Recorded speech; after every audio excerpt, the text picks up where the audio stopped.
In 3 heartbeats, a silent fjord becomes a black wall, rising 200 feet, racing like a freight train. The air tastes metallic. Boats flip, shoreline trees snap like pencils, and the water keeps coming. If you are not already running uphill, you are part of the debris. Tonight, we go where cold and motion make monsters. Melting glaciers, once thought to fade quietly, are priming guns aimed at our coasts. The trigger is not distant thunder, it is the cliff of ice above a narrow bay, waiting for a slab to drop and displace an ocean's worth of fear. There are 2 assassins in these waters. A collapsing ice face can throw house-sized bergs, each weighing millions of tons, into deep channels. Or a rock slope, loosened by thawing permafrost, can slide in a single breath, shoving enough water to carve scars hundreds of feet up the walls. Wave speed decides survival. In deep channels, a displacement wave can sprint faster than a car, over 100 mph, before slowing and rising in the shallows. At the head of a fjord, the first wall can reach 100 to 300 feet, with run-up towering even higher on nearby slopes. History already yelled a warning. On July 9, 1958, at 10:16 p.m., Alaska's Lituya Bay saw a wave claw to 1,720 feet, trees erased above the tide line. A rockfall did it, but the bay's U-shape and glacial excavation focused the blow like a barrel pointed inland. On October 17, 2015, at 8:19 p.m., Ton Fjord absorbed roughly 200 million tons of rock in seconds. The first wave surged, then ran up to about 633 feet on a nearby slope. No sirens. No countdown. Just a roar that rewrote the shoreline before anyone could blink. June 17, 2017, Greenland's Carrot Fjord. A nighttime landslide launched water that struck the village of Nagotsiak minutes later. Closer to the source, estimates near 100 feet, at the village, reports of 30 to 40 feet, with 4 lives lost and scores evacuated under the glow of a cold, indifferent moon. So how does melting ice turn passive slopes into spring-loaded traps? Warm summers bleed water through rock fractures. Permafrost thaws like rebar dissolving in concrete, and entire hillsides begin to creep, an inch today, a foot tomorrow, until the final shove sends millions of tons downward in 60 seconds of terror. At the ice front, buoyancy fights gravity. A slab the size of a city block, 400 feet tall, half a mile wide, can break free. As it pitches outward, 20 to 30 mph, it shoves a wall of water ahead. When it slams down, the water returns the favor, straight at shore. Displacement is merciless arithmetic. Imagine 10 million tons of ice smashing into a basin in 15 seconds. That is 20 billion pounds thrown into motion, piling water where it cannot go fast enough. The first crest rises, then breaks with a roar felt through the ribs more than heard with ears. Fjords are amplifiers. Steep walls bounce waves back and forth, focusing energy into brutal hot spots. A narrow pinch point turns a wide push into a taller, faster blade of water. Standing waves trap boats, while backwash pulls debris, logs, fuel tanks, people, into churning pits that look calm for one deceptive beat. The earliest sign is not what you see, it is what you feel. A deep crack like rolling thunder, then air that smells of wet stone. Seconds later, the water level drains away from shore, exposing kelp and rocks, before slamming back with a speed that mocks even the fastest engines. Warnings are tricky. Regional systems watch for quake tsunamis, but hyperlocal slides in remote fjords unfold too fast. A hillside can fail at 10:40 p.m., and the wave can arrive by 10:42. Cell coverage fails. Radios jam. The only working alarm may be the mountain snap and your feet. Survival is altitude, not distance. If you sleep near tidewater, commit a number, 200 feet above sea level. A wave that starts at 100 feet can run up more than double against cliffs. If you hear the break, you have 1 to 3 minutes, uphill now, questions later. Cruise ships thread these canyons daily. 3,000 souls on a steel balcony, idling within half a mile of a calving wall. A 60-foot surge at 25 mph can broach the deck, smash windows, and hurl containers like toys. Safety depends on line-of-sight scouts and a captain's willingness to flee. Fishermen face a different trap. Harbor surges can rise 4 to 8 feet in minutes, snapping lines rated at 20,000 pounds, rolling skiffs onto pilings.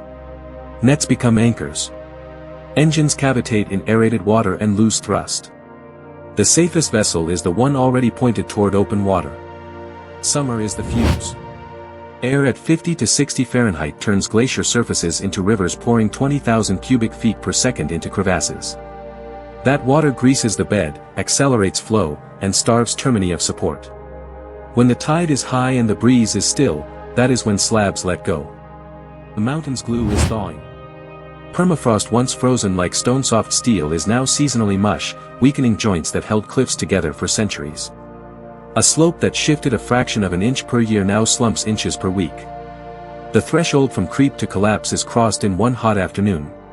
Alaska's Berry Arm is the case that keeps experts awake. A giant unstable slope watches over Prince William Sound's deep water.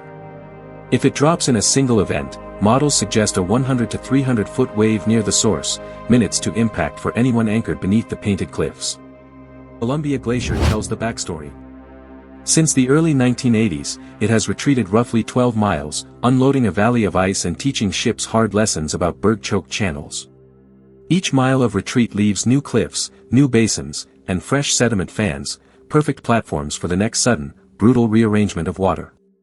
Greenland's fjords stretch like drawn bowstrings, long, narrow, and deeply overcut. Their depth lets waves travel fast, then steepen violently near sills and narrows. A village tucked behind a headland may think it is out of sight. Water does not care about sight. It cares about pathways and momentum. Icebergs do not simply fall, they roll. As a block calves, its center of gravity flips, the mass rotates like a thrown safe, and the rolling face rams water twice, downward, then sideways. The second hit is the ambush, the one that sends a clean crest sprinting toward a quiet beach. Speed hides in numbers. In the open ocean, quake tsunamis can cruise over 400 mph, barely a ripple. In fjords, landslide waves can move 100 mph, but pile up into walls because depth is limited.